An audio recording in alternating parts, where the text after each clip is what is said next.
Bonjour et bienvenue dans So What. Cette semaine, dans l'émission, nous nous intéressons à une association caritative qui s'appelle Abribus. C'est une association strasbourgeoise qui distribue des repas chauds aux plus démunis.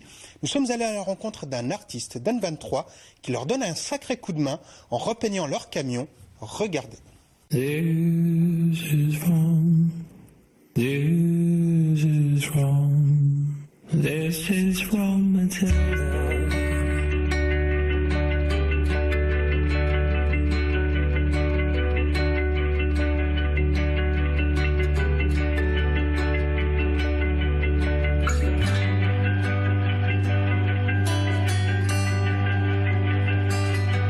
Abribus, c'est une association caritative strasbourgeoise qui offre 3 jours par semaine des repas chauds aux gens dans une situation précaire, donc SDF, famille nécessiteuse, voilà.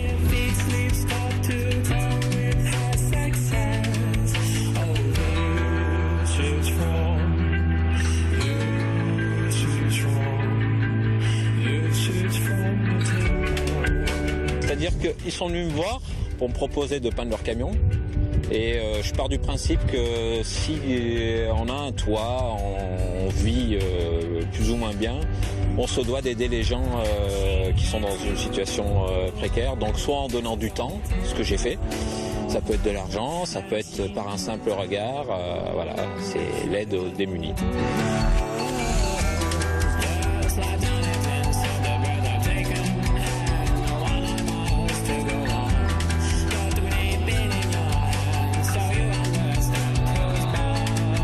Dans un monde assez gris, souvent très injuste, où il y a une minorité de gens qui s'accaparent les richesses au détriment de la majorité. Et donc mon job, c'est de mettre un peu de couleur, un peu de douceur dans la vie de ces personnes. Donc, et là, pour le coup, d'autant plus, c'est-à-dire que c'est des gens nécessiteux. Donc si une petite peinture peut les faire rêver quelques minutes, je pense que c'est une bonne aide. Donc voilà, c'est pour ça que j'ai dit oui.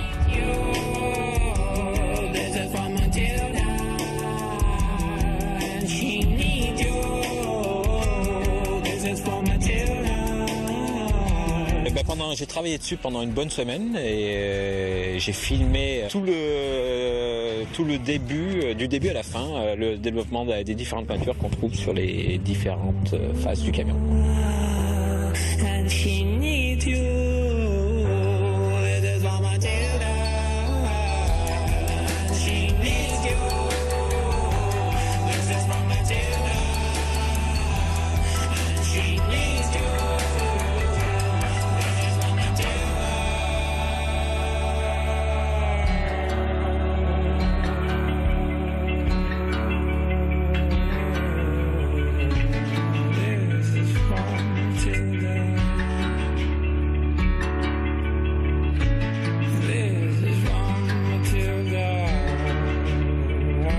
Sur leur site et faire des dons, ou sinon directement aller les voir et ça peut être des dons, mais ça peut être aussi du temps, passer avec eux pour les aider à confectionner les repas chauds, ça peut être ramener de la nourriture, toute forme d'aide est la bienvenue.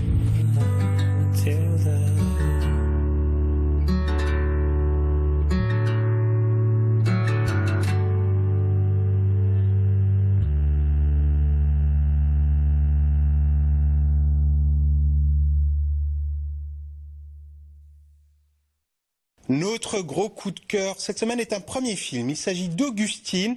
Ça parle de femmes, d'hystérie et de Charcot. Regardez. Augustine, c'est prêt. Ça va? Ça va passer.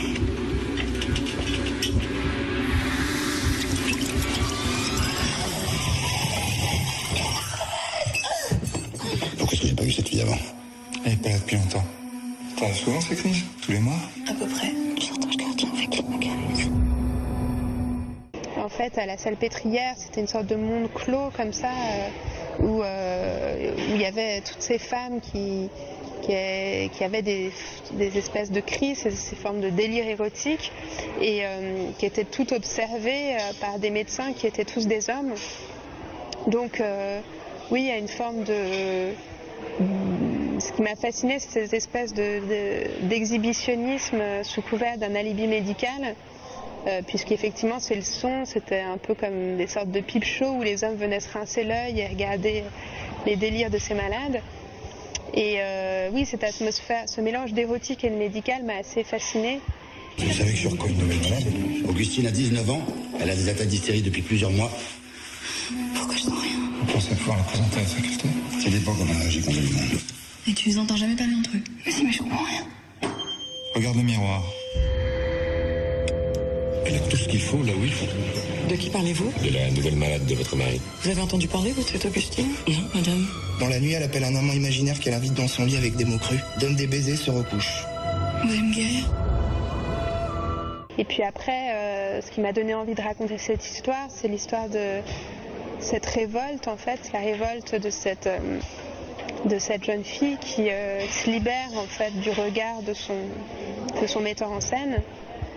Et j'avais l'impression que c'était un peu emblématique d'une sorte de libération des femmes.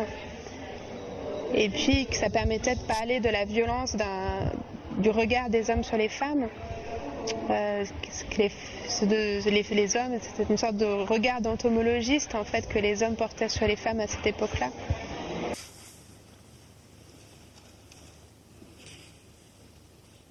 Ça parle pas trop d'amour, le livre. Qu'est-ce que tu connais l'amour, toi? Plein de choses.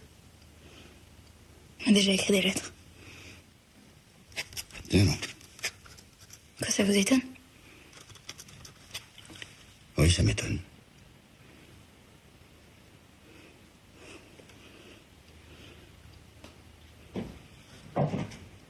Allez, tiens-toi tranquille. J'en ai plus pour longtemps.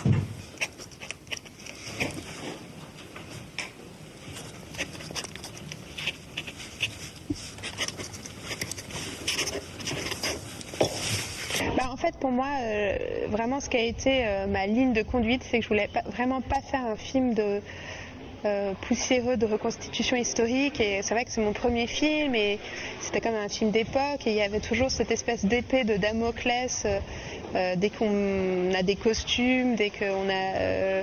Voilà, forcément, le film se passe au 19e siècle, donc j'avais cette terreur, en fait, du film d'époque trop classique. Et je me suis vraiment inspirée pour ça, pour essayer d'aller vers la modernité ou vers quelque chose d'intemporel. Je me suis beaucoup inspirée de quelque chose qui frise un peu avec le fantastique, où c'est vrai que moi, j'ai beaucoup été influencée par des réalisateurs comme Cronenberg ou Lynch, qui m'ont vraiment tellement... impressionné, ces espèces de rapports un peu antinaturalistes comme ça au monde. J'ai trouvé une malade à vous présenter. Augustine n'est pas encore rassemblée, j'en suis sûr. Je commence à en avoir assez de toutes vos expériences. Finalement que je parte d'ici. Et où tu irais? Tu veux guérir ou pas? Vous dites toujours ça et il se passe rien. Vous semblez contrarié. Les films, en fait, et même les courts-métrages que j'ai faits avant, c'est un peu toujours comme des photos de la personne que j'étais au moment où je les ai faits. Donc là, j'ai tourné ce film en février dernier. Et c'est vrai que maintenant, quand je regarde le film, j'ai l'impression que c'est très loin de moi et presque... j'ai l'impression d'avoir grandi depuis. Et donc si je faisais le film aujourd'hui, je le ferais différemment. Mais il correspond à celle que j'étais quand je l'ai fait, en tout cas. Vous ne venez pas vous coucher? Je déteste. Ça parle pas trop d'amour, le livre. Qu'est-ce que tu connais l'amour, toi? Plein de choses.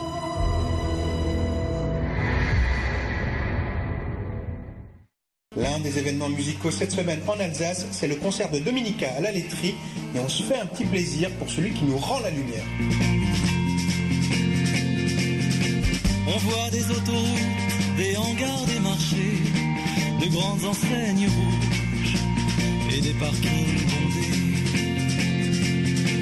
On voit des paysages qui ne ressemblent à rien, qui se ressemblent tous et qui n'ont pas de fin.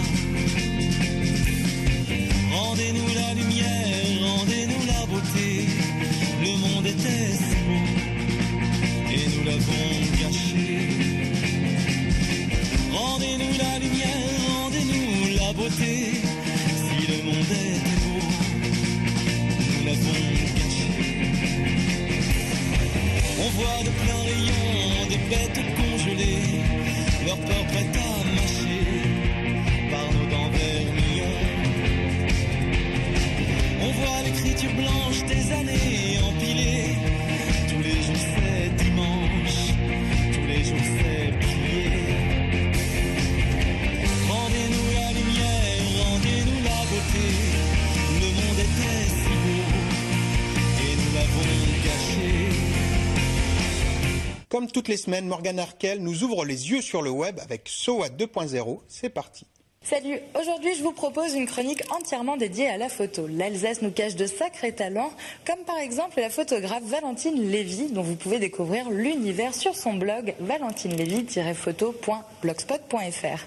L'artiste vit littéralement ses photos, elle en est passionnée et comme elle le dit justement, elle a dans l'idée qu'il suffit d'ouvrir l'œil pour parvenir à changer ce qui est. Je vous invite fortement à vous connecter sur son blog, vous allez voir, vous ne serez pas déçus. Et on continue dans la photo avec les time-lapse. On prend une série de photos depuis un même endroit et pendant un certain laps de temps et puis on en fait un montage. Et ça marche plutôt bien. Il suffit de taper time-lapse Alsace dans un moteur de recherche pour en trouver tout plein sur le net. Je vous en ai sélectionné 2. Celle-ci a été réalisée à Nordheim et celle qui va suivre a été réalisée à Strasbourg en 24 heures et depuis 6 endroits différents. Regardez.